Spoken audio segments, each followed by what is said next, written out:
All right. This is another kind of interactive talk. Put your comments below answering the questions.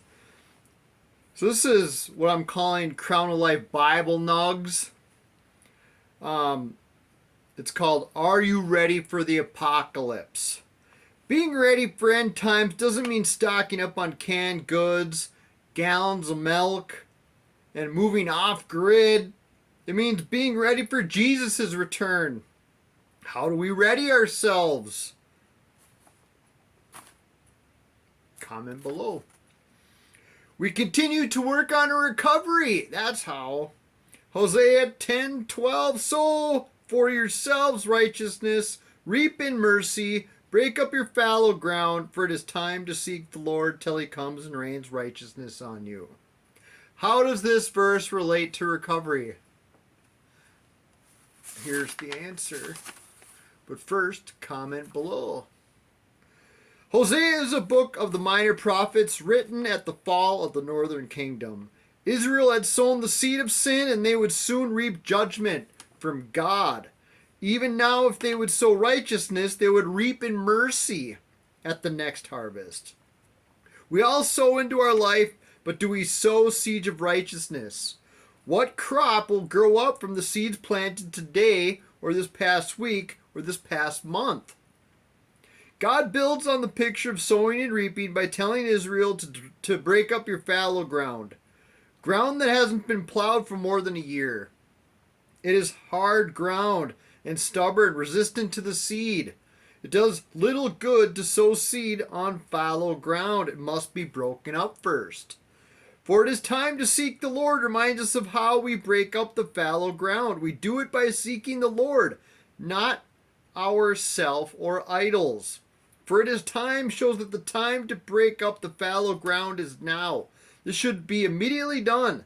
The season is passing, and if you do not get the seed in the ground, the early rain will be past, and your field will be unfruitful. Till he comes and rains righteousness on you. This tells us how long we should break up the fallow ground and sow the seeds of righteousness. We do it until the harvest comes.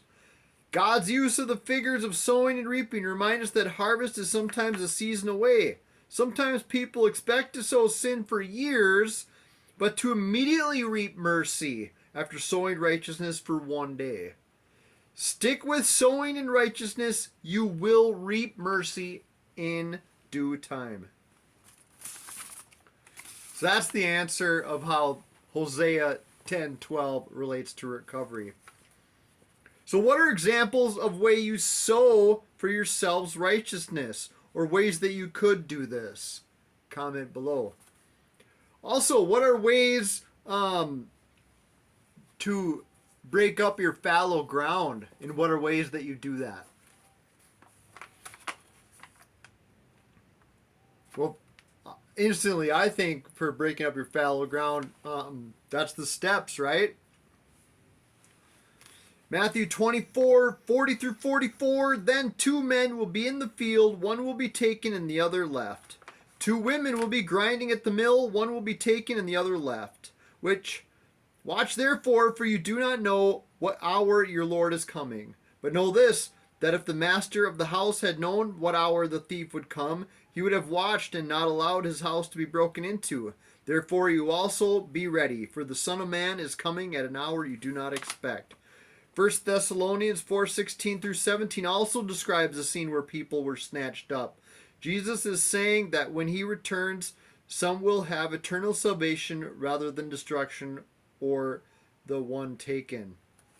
So go ahead and read Thessalonians 4:16 through 17.